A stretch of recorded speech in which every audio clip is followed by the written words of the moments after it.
happens if you're in the middle of reinventing yourself and you realize that the area that you chose to reinvent yourself is not really where you need to be? I'll help you out with that today on Reinventing You. How's it going, reinventors? My name is Amelia Sims. This is Reinventing You, the channel where you can be inspired to take your own reinventing journey, that is to renew yourself in order to live a life of joy, fulfillment, and purpose. I post twice a week and I am so glad that you are here. If you wouldn't mind, do me a favor. I'm trying to increase my total watch minutes on this channel, so please watch all the way to the end. So you've started reinventing yourself, you've made some major changes. Maybe it's in an area like your health or relationships or even your career, and all of a sudden you realize, wait, is this really where I need to be? I call this the issue is not the issue, and I get this idea from family systems theory. Now, I've had some training in family systems theory, probably just enough to make me dangerous, but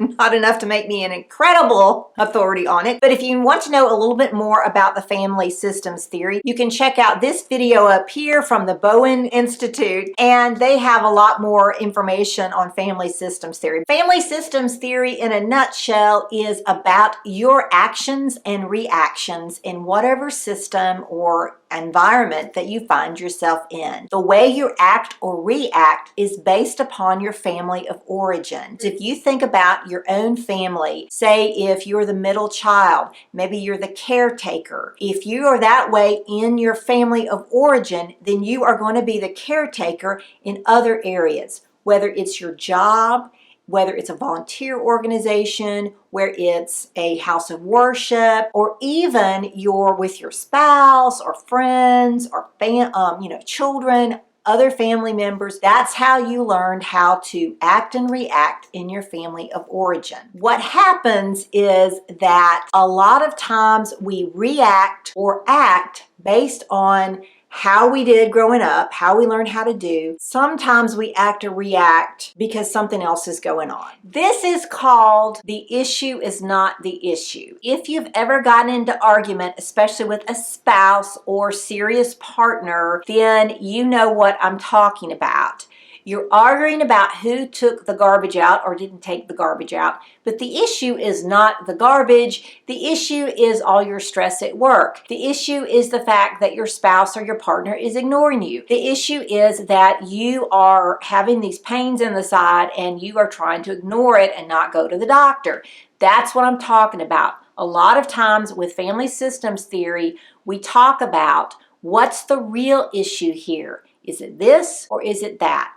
It's also helpful when you're dealing with other people. When somebody gets real upset in a meeting about a decision that is made, it could be that is really the issue, but a lot of times there's something else going behind the scenes or something from that person's family of origin that is creating this feedback or this negative reaction or anger or coldness or passive-aggressive attitude. Whatever is going on, it's probably based on their family of origin. The issue is not the issue. So if you're in the middle of reinventing yourself, say you said, I really need to improve my health, and you start working on improving your health. You change your diet, you start exercising, you go to a doctor and get evaluated in terms of your hormones or your blood, all of those kinds of things, and see how you can help yourself in a more naturally or holistic fashion. But what you realize in that process that it's probably not the health issue, because that doesn't seem to be improving. There's something else going on. Maybe it has to do with your relationships.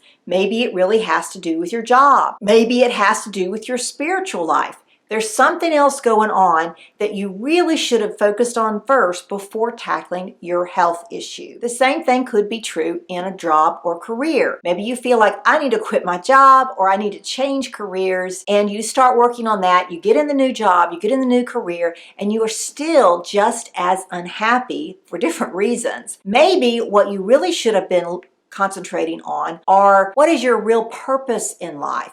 Or maybe you should have been looking at what are you really good at and improving those skills rather than working on the things that you don't do well and you find yourself constantly trying to improve those and yet you're spinning your wheels. Maybe what you thought was a career or job change simply means that was not the real issue that you needed to work on. If you find yourself in that position where the issue is not the issue, what you're trying to improve in your life is not what really needs to improve, what should you do? First of all, it's great that you've had this realization. That is such a bonus. So that when you get to that point, you need to be honest with yourself. Okay, that's the first thing. The second thing is you need to forgive yourself. And the third thing is you need to change course and allow yourself to do that. You have got to say, okay, this is not where I need to be. I need to be someplace else. And you need to really say, okay, I made a mistake here. This is what I did wrong. This is not the best thing for me. I need to be about this other thing. Once you've done that, you've been honest with yourself, then you need to forgive yourself.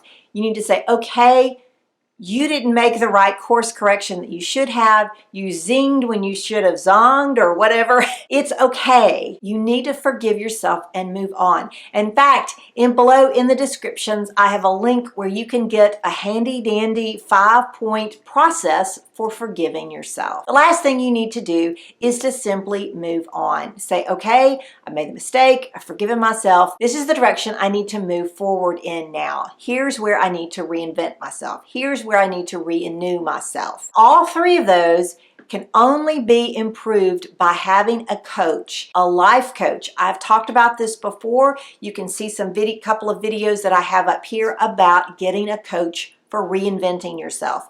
A coach will help you be honest with yourself. A coach will help you forgive yourself. A coach will help you move forward where you need to move. If you are in a position where you're trying to renew yourself or reinvent yourself and you feel like you've sort of gone in the wrong direction, or the issue is not the issue, or the reinventing yourself is not where you need to be reinventing yourself, in the comments below say issue, or the issue is not the issue, so I know you are on the same page with me. If you're on the road to reinvent yourself, this channel can help you by giving you inspiration and motivation, as well as some tips and tricks along the way. Thank you for watching. Please give this video a thumbs up if you made it to this point. Don't forget to subscribe and click on the bell so you can receive notifications for my new videos. If you want to check out some of the videos I've done recently, check out these videos up here about your dreams and this video up about here about Ikigai. Have a great one.